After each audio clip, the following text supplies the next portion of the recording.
Hello viewers, join me as we explore 3 disturbing true trucker horror stories. Tales spun from the asphalt arteries of America, where shadows writhe under neon lights and engines whisper chilling secrets.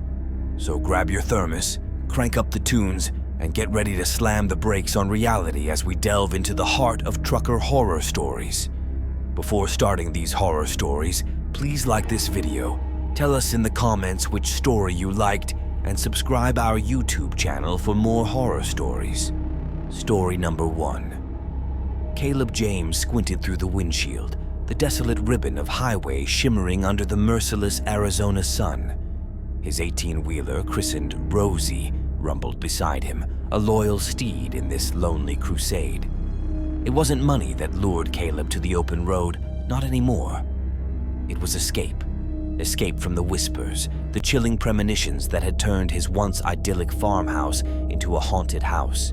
His wife, Martha, bore the brunt of it. Nights spent screaming, eyes wide with unseen horrors, tales of shadowy figures lurking just beyond the lamplight. Caleb dismissed it as stress, the toll of isolation, until the visions bled into his own dreams.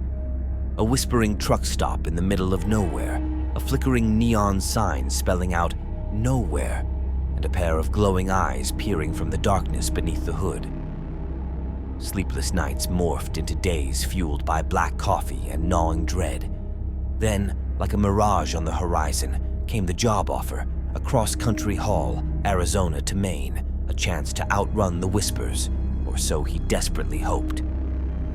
The first week was bliss. The endless highway stretched before him, a blank canvas to paint over his anxieties. But as the miles spun by, the whispers returned, faint at first, like a radio tuned to a dead station. They grew louder with each stop, a malevolent chorus echoing in the truck stop's greasy spoons and desolate gas stations. One moonless night, somewhere between Amarillo and Tulsa, the whispers reached a crescendo. Rosie began to shudder, the engine coughing as if choking on an unseen hand. The radio sputtered and died, plunging the cab into an eerie silence broken only by the hiss of tires on asphalt. Then, Caleb saw it, a shimmering mirage on the horizon, a neon sign reading "Nowhere" pulsating in the inky blackness. Fear, cold and paralyzing, locked his limbs. But Rosie, as if possessed by some internal compass, steered herself towards the flickering beacon. Caleb slammed on the brakes, but the truck ignored him, rolling inexorably forward. With a shuddering groan, Rosie came to a halt before the decrepit truck stop, the skeletal remains of gas pumps bathed in the unearthly glow of the sign. Hesitantly, Caleb climbed out. The air crackled with unseen energy, his skin prickling like it stood on end. A shadow detached itself from the darkness beneath a rusted pump, taking the form of a towering figure in a greasy mechanic's jumpsuit. Its face, obscured by darkness, was punctuated by 2 glowing eyes, the exact same eyes from his nightmares. The figure spoke, its voice a sandpaper rasp. "Welcome, Caleb James. We've been expecting you." Panic surged through Caleb, but it was overshadowed by a chilling certainty. This wasn't a random nightmare. This was the culmination of all his fears. He couldn't run, not anymore. He lunged for the figure, fueled by a desperate need to fight, to break free from this waking nightmare. But the figure, impossibly swift, blocked his blow. Its touch was like ice, and an icy tendril snaked up his arm, draining his life force. Visions flooded his mind, his farmhouse burning, Martha screaming, the glowing eyes watching with cold amusement. Just as darkness threatened to claim him, a blinding flash of light erupted from Rosie's dashboard. The figure recoiled, shrieking in a voice that tore at the fabric of reality. Caleb stumbled back, eyes searing from the sudden brilliance. His hand, brushing against the dashboard, found a hidden switch. A forgotten relic from Rosie's previous owner, a truck stop mechanic with a penchant for the occult. The light intensified, carving through the darkness like a celestial blade. The figure howled, disintegrating into wisps of shadow that were sucked back into the depths of the truck stop. With a shudder, the neon sign sputtered and died, plunging the world back into darkness. Caleb collapsed against Rosie's warm hood, his body drained but his spirit strangely resilient. He had faced his fear, wrestled with the nightmare, and somehow won. The whispers were gone, replaced by a bone-deep weariness and a newfound determination. He wouldn't be haunted anymore. He'd keep driving, Rosie his loyal shield, until he found a place where the nightmares couldn't reach him, a place where he could rebuild his life, brick by haunted brick. He climbed back into the cab, the engine coughing back to life as if waking from a bad dream. Rosie rumbled onto the highway, the stars above the only witnesses to his silent vow. He would never, ever stop running. The whispers might be gone, but the memory of them, the chilling glimpse into the abyss, would forever be etched on his soul, a grim reminder of the day he stared into the face of nowhere and lived to tell the tale. Story number 2. Rodriguez squinted through the windshield, the endless asphalt ribbon stretching before him like a black river in the pre-dawn gloom. His rig, a battle-scarred behemoth affectionately christened Iron Maiden, rumbled down the lonely stretch of Route 37, the only witness to the desolate beauty of the Nevada desert. He was a creature of habit, Rodriguez, his life measured in miles and fueled by diner coffee and engine grease. Tonight, however, the familiar rhythm of the road felt off-key, a chilling disharmony humming beneath the engine's thrum. It started subtly, a flickering radio signal spitting static instead of Johnny Cash, a stray coyote crossing the road with eyes that glowed like malevolent embers. Then, the whispers began. At first, Rodriguez dismissed them as mere fatigue playing tricks, the wind whistling through the cracks in the cab, a sinister chorus in his ears. But they grew louder, clearer, weaving tales of ancient curses and forgotten gods slumbering beneath the parched earth. The shadows too started playing their games. Mountains took on grotesque shapes, gnarled trees reaching out like skeletal fingers, and the very air seemed to shimmer with an unsettling heat haze. Every roadside diner, once a beacon of warmth and greasy comfort, now loomed like a skeletal ribcage against the inky sky. Rodriguez longed for the comfort of dawn, for the sun to pierce the veil of this waking nightmare. But dawn never came. As the moon ascended, bathing the landscape in an eerie silver glow, Route 37 morphed into a twisted serpent, coiling towards an unknown heart. The whispers became demands, their guttural rasp promising untold riches if Rodriguez only turned off the main road, followed the hidden paths carved into the sandstone canyons. Curiosity, his worst and oldest companion, gnawed at his resolve. Against his better judgment, he took the first turn, a barely visible track swallowed by the darkness. The Iron Maiden protested, tires chewing on loose gravel, engines straining against the uneven terrain. The moon, his only guide, cast grotesque shadows that played on the canyon walls, a monstrous puppet show performed by unseen hands.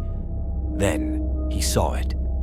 A towering monolith, black as pitch and etched with swirling glyphs that pulsed with an unholy inner light. The whispers crescendoed, a cacophony of voices promising power beyond imagination, urging him to touch the stone, to claim his unholy birthright. Rodriguez, fear battling with a twisted sense of destiny, climbed out of the cab. His calloused hand trembled as it neared the cold, smooth surface of the monolith. As his fingers grazed the stone, a bolt of searing energy surged through him, his vision exploding in a kaleidoscope of blinding light. When his vision cleared, the desert was gone. In its place stretched an alien landscape, barren and twisted, bathed in the blood-red glow of a double sun. Monstrous figures, vaguely humanoid but utterly demonic, lumbered among the jagged rock formations, their eyes burning with a cold, predatory hunger. This was his reward, Rodriguez realized with a dawning horror. This was the power he craved, the price his soul had paid. He was trapped, a prisoner in this infernal dimension, forever condemned to wander this desolate nightmare. The whispers, once seductive promises, now mocked him, a constant reminder of his foolishness. Rodriguez screamed, a primal cry of rage and despair that echoed across the barren wasteland, unheard, unanswered. He had traded the familiar rhythm of the road for an eternity of chilling dissonance, forever haunted by the echoes of his own terrible choice. And somewhere, out on Route 37, Rodriguez's abandoned rig stood silent, a rusting monument to a man who dared to chase the whispers of the desert and found only oblivion in their embrace. Let his tale be a chilling reminder. Some roads are best left untraveled, some whispers best left unheard. In the desolate heart of the Nevada desert, the shadows still whisper, waiting for the next foolish soul to dance to their macabre tune. Story number 3.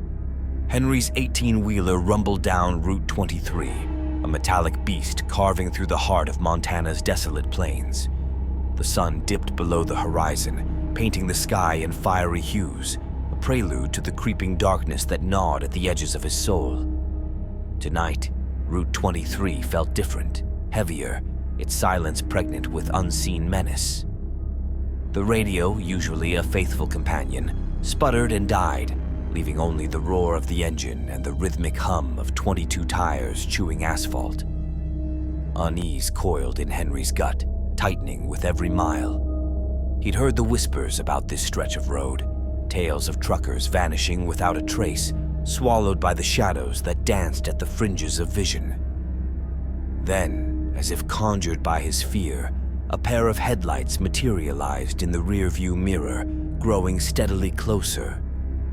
An old Peterbilt, its chrome dulled to a grimy silver, stalked him like a predator.